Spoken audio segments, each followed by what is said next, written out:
Welcome back, Future Watchers.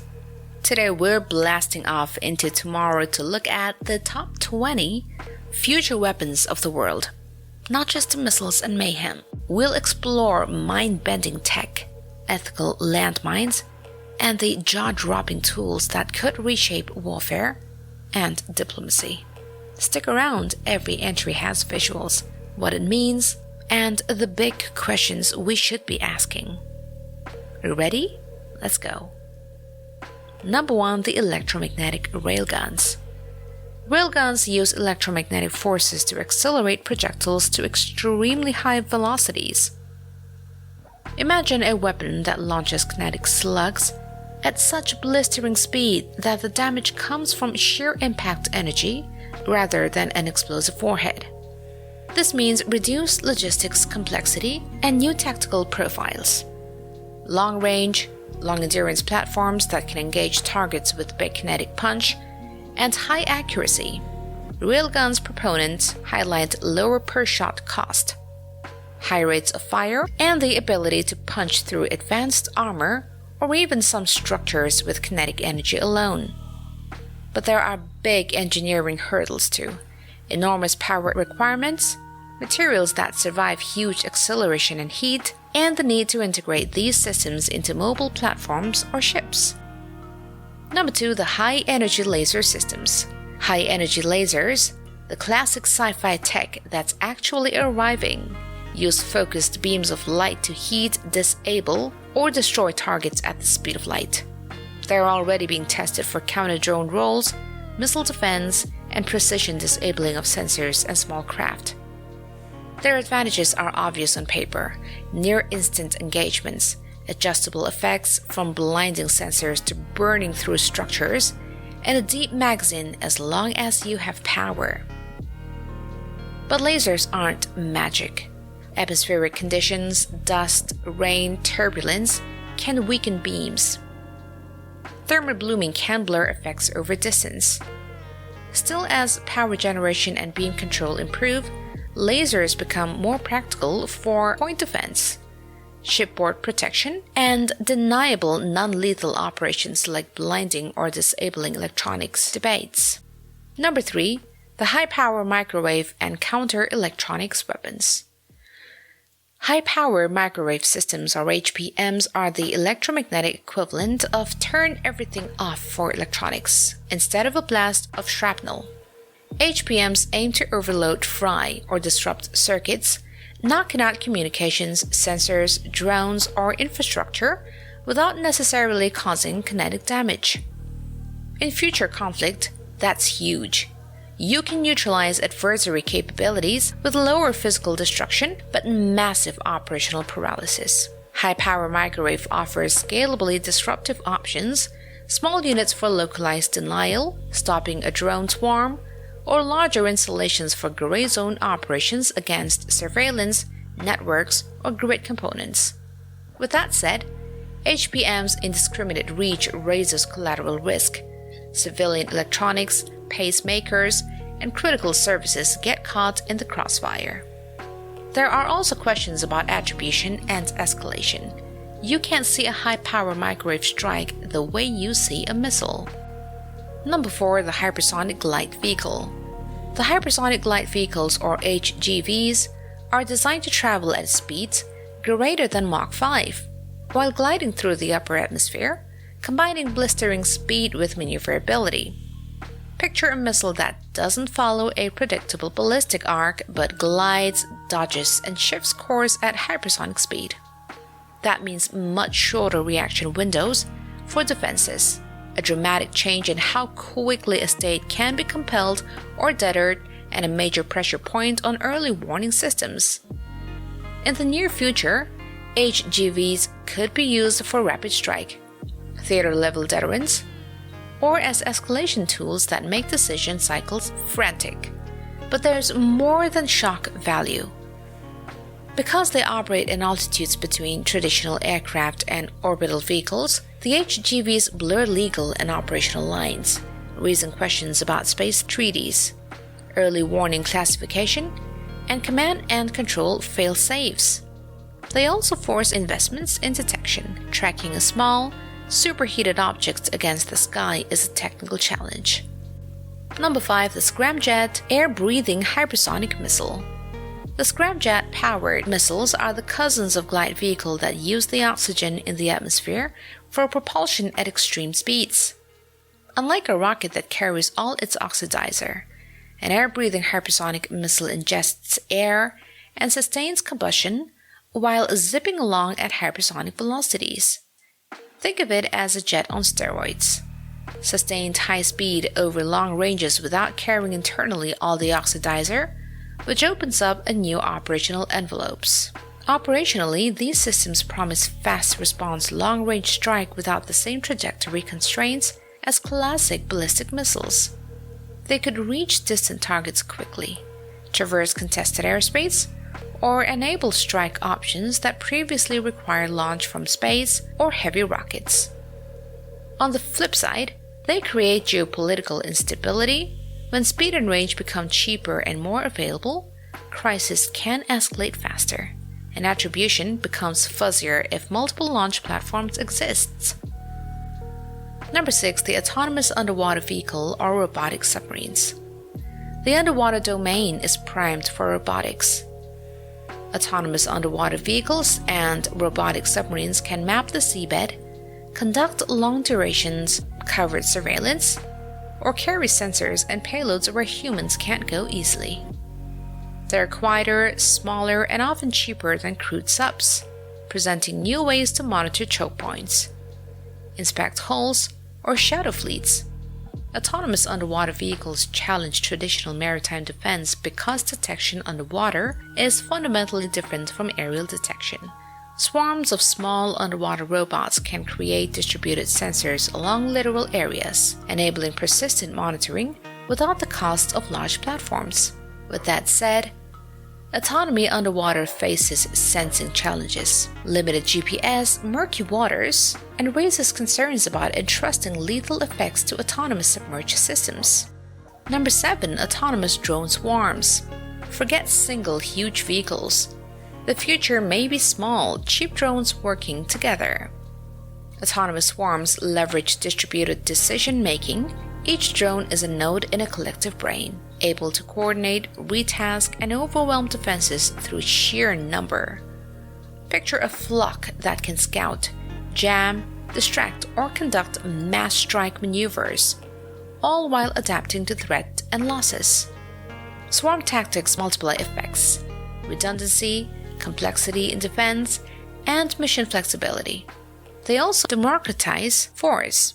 Smaller states, non-state factors, or commercial players can access swarm tactics with off-the-shelf components and strong software, which makes regulation and defensive design urgent priorities.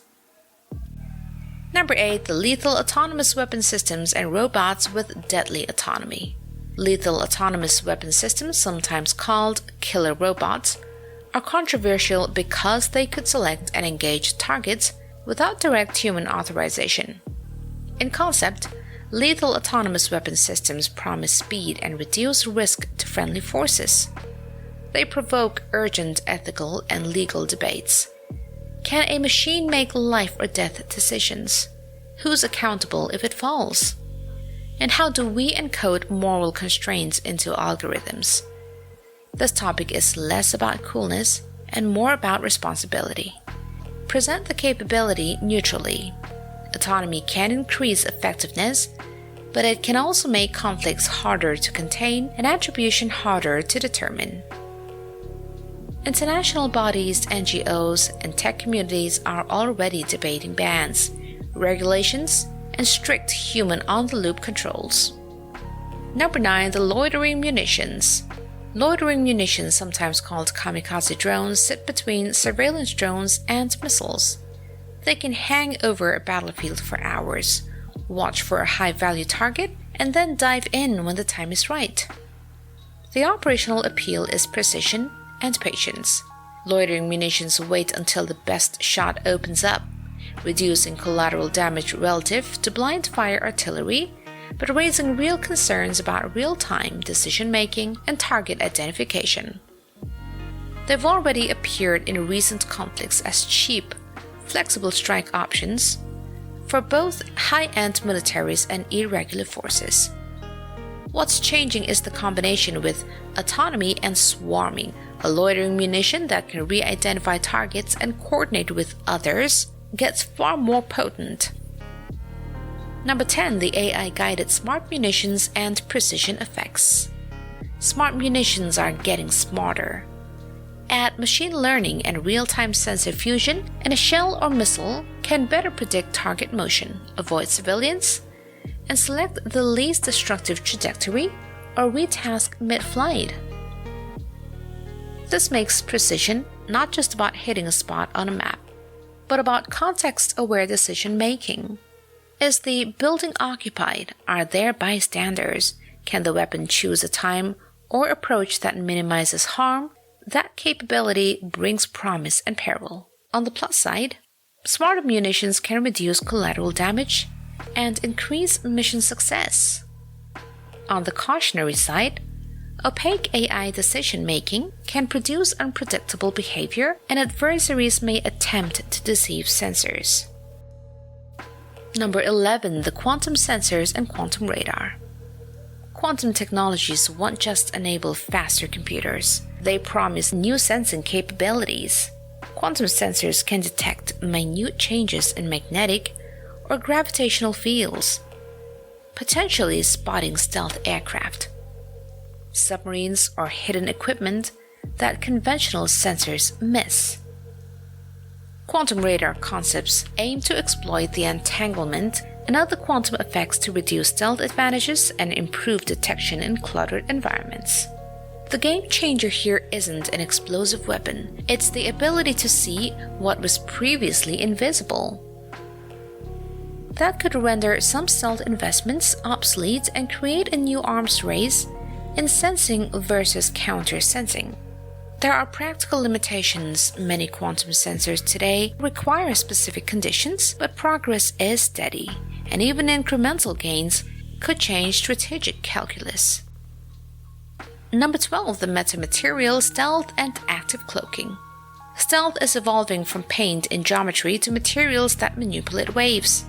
Metamaterials. These engineered structures can blend electromagnetic waves, sound, or heat signatures in ways natural materials can't, opening possibilities for more effective radar evasion, thermal masking, or even primitive active cloaking. Think of it as an active optical trick. Not invisibility like movies, but much better camouflage across multiple sensor types. Active cloaking could dynamically counter incoming sensor sweeps, adapt to frequencies being used against you, and integrate with electronic countermeasures. That makes detection a cat-and-mouse game. Better stealth invites better sensors, and so on. Number 13. The soldier exoskeletons and human augmentation. Augmented humans, powered exoskeletons, and wearables could turn infantry into faster, stronger, or longer endurance fighters. Modern prototypes already support heavy loads, reduce fatigue, and enhance mobility. Future evolution may deliver integrated sensors, health monitoring, and neural interfaces that sharpen situational awareness and reduce cognitive load. The potential benefits are clear: fewer injuries, extended reach, and improved logistics. Soldiers carry more without strain. The tricky bits are social and medical. How do you integrate augmentation ethically? Who gets access? How does augmentation alter soldier identity and training? On the battlefield, augmentation could alter force composition, lighter forces, different tactics, while raising questions about long-term side effects and post-deployment care. Space-based weapons and anti-satellite systems. As more activity moves into orbit, communications, navigation, sensors, the incentives to control or deny space asset grow. Space-based weapons range from anti-satellite missiles to co-orbital systems capable of inspection, repair, or disabling satellites. Even non-kinetic measures, cyber attacks, jamming, or directed energy from space can threaten critical infrastructure. The stakes are big because many civilian systems, banking, power grids, logistics, rely on space services. Destroying satellites can create long-term debris hazards. Our incident response and escalation calculus are complex. Number 15. The electromagnetic pulse and counter-electronic strategies. EMP effects, whether from specialized devices or high-altitude events, can disrupt or destroy electronics over wide areas. In future conflict, EMP capability is a strategic lever. It can temporarily or permanently blind communications, erase data, or force opponents back to analog ways of operating. That's why many nations invest in hardening critical infrastructure and in contingency communications. The concept is less about dramatic explosions and more about systemic risks. Modern society's interdependence means an EMP event can cascade through power, finance, and logistics. Policy conversations therefore focus on resilience, redundancy, hardened systems, and international norms against indiscriminate effects. Number 16. The cyber physical weapons and AI-driven cyber campaigns. The boundary between cyber operations and kinetic effects is dissolving. Cyber physical weapons exploit software vulnerabilities to cause physical outcomes. Factory shutdowns, disrupted supply chains, or impaired logistics. Combined with AI, cyber campaigns could be adaptive or targeted. Choosing times and methods that maximize strategic leverage while minimizing overt attribution. This is less a single gadget and a more system of systems threat that depends on network, software, and human operators. The ethical and legal questions are thorny. Is shutting down a civilian grid an act of war? How do we proportionately respond to covert cyber operations? Number 17. The directed acoustic weapons and infrasound systems. Sound can be a weapon. Directed acoustic systems focus high-intensity sound waves to produce disorientation, nausea, and crowd control effects at a distance. Infrasound and ultrasound systems can also be used for non-lethal denial, area denial, or psychological disruption. Because they can be tuned for non-lethal effects, they're attractive for crowd control or anti-personnel suppression in urban operations. However, exposure risks and unpredictability complicate use. The human body's reaction to intense sound varies, and collateral effects can be serious. That makes the technology a controversial fit for law enforcement and military use.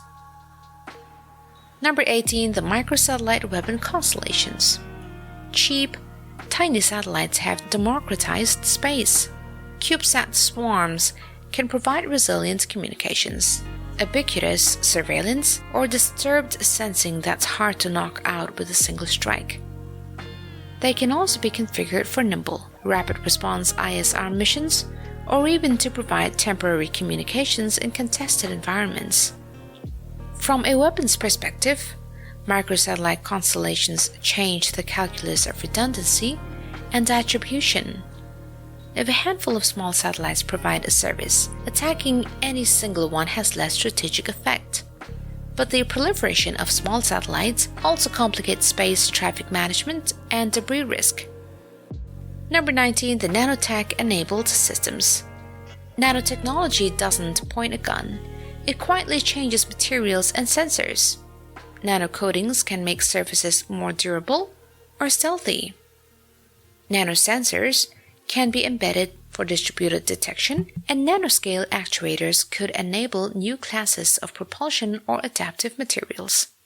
In military use, that means lighter armor, better camouflage, or sensors that detect chemical traces at lower thresholds. It is crucial to keep this section non-alarmist and non-actionable. The promise is broad utility rather than sinister specifics. Number 20. The kinetic orbital strike, the rods from God concept. The so-called rods from God idea is a concept where dense, kinetic projectiles released from orbit strike targets using gravitational acceleration, delivering massive kinetic energy without explosives. It's been a staple of speculative futures for decades because it promises near-instant, high-energy strike. But it carries huge technical, legal, and geopolitical baggage. Practically placing and deploying kinetic orbital strike systems would blur lines between space and terrestrial arms, raise orbital weaponization concerns, and risk catastrophic debris if things go wrong. It also brings treaty and escalation dilemmas. Using weapons from orbit crosses thresholds that many nations view as taboo. Well, that's it guys for today, but stay tuned as we bring you more interesting videos from the world of military. We'll see you guys again in our next video. Bye bye.